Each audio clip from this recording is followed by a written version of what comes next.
Hi friends, మనం ఇప్పుడు చూస్తున్నది వచ్చేసరికి నిఫ్టీ చార్ట్ అనమాట.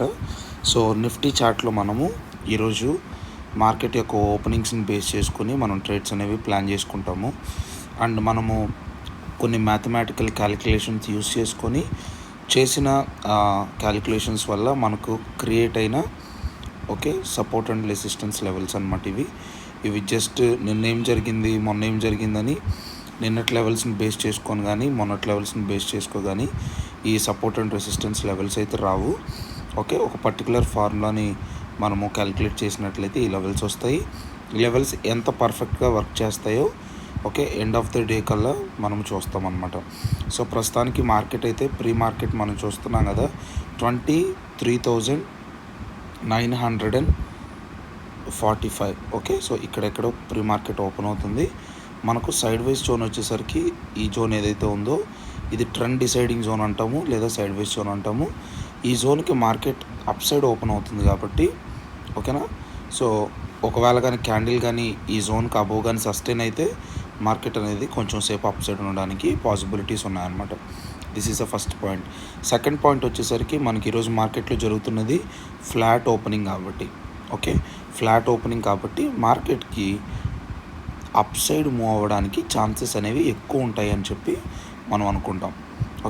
ఆఫ్టర్ మార్కెట్ ఓపెన్ అయిన తర్వాత మనము ఎలాంటి ట్రేడ్ని ప్లాన్ చేసుకోవాలి, ఓకేనా. సో ఎలాగా సెటప్ని మనం బిల్డ్ చేసుకోవాలనేది నేను మీకు చూపిస్తాను, ఓకేనా.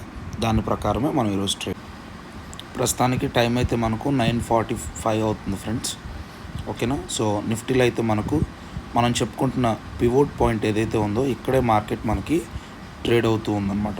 సో ఇక్కడ మనం ఎలాగ ప్లాన్ చేసుకోవాలి అంటే ఈ ప్రీవియస్ హైస్ ఏవైతే ఉన్నాయో, సో ఈ ప్రీవియస్ హైస్ని కానీ మార్కెట్ కానీ బ్రేక్ చేస్తూ ఉంటే ఓకేనా, ఇక్కడ మనం ఒక సి ట్రేడ్ని ప్లాన్ చేసుకుంటాం అనమాట. అబోవ్ దిస్ క్యాండిల్ క్లోజింగ్ కూడా రావాలన్నమాట.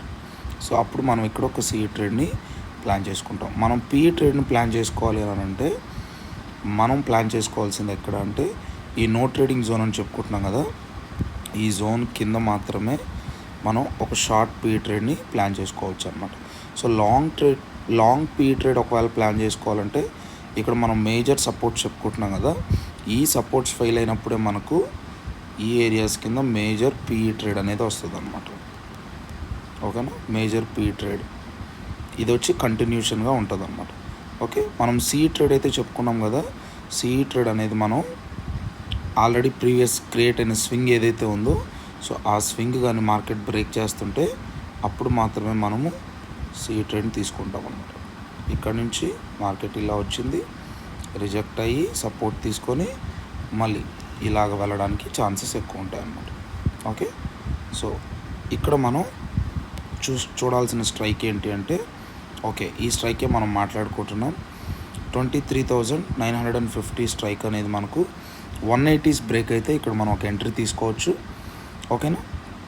సో అండ్ 2400 స్ట్రైక్ని కూడా మనం చూడొచ్చు అనమాట. సెన్సెక్స్లో కూడా వచ్చి 76,900 ఏదైతే ఉందో ఇది 790s బ్రేక్ అయితే మనం ఇక్కడ ట్రేడింగ్ని ఇనిషియేట్ చేసుకోవచ్చు అనమాట. సో ఇప్పుడు కానీ మనం ఈ స్వింగ్ కానీ బ్రేక్ అవుతుంటే ఇక్కడ ట్రేడ్స్ని ప్లాన్ చేసుకోవచ్చు, ఓకేనా. ఫ్రెండ్స్, మనం చెప్పినట్టుగా 23,950 మనకు సి ట్రేడ్ ఆపర్చునిటీ ఇచ్చింది. 180ని బ్రేక్ చేసి మనకు 220s వరకు మార్కెట్ అనేది వెళ్ళిందనమాట, ఓకేనా. సో ఇలాగ మనం ఎవ్రీడే ఒక్క సింగిల్ ట్రేడ్ చేసుకున్నా కూడా మనము ఇలాగ వెరీ క్లియర్ సెటప్తో మనము ట్రేడ్స్ అనేవి ప్లాన్ చేసుకోవచ్చు అనమాట, ఓకేనా. సో మీకు ఎవరికైనా కానీ ఇంట్రెస్ట్ ఉంటే ఇలాగే మేము క్లియర్గా ఒక్క ట్రేడ్ చేసుకున్నాం, మంచి ట్రేడ్ చేసుకోవాలి, సో మార్కెట్ మేము అర్థం చేసుకోవాలి అనేది కానీ మీ ఇంటెన్షన్ కానీ అయితే కింద ఉన్న నెంబర్కి మీరు రీచ్ అవుట్ అవ్వండి ఫ్రెండ్స్, ఓకేనా. Thank you friends.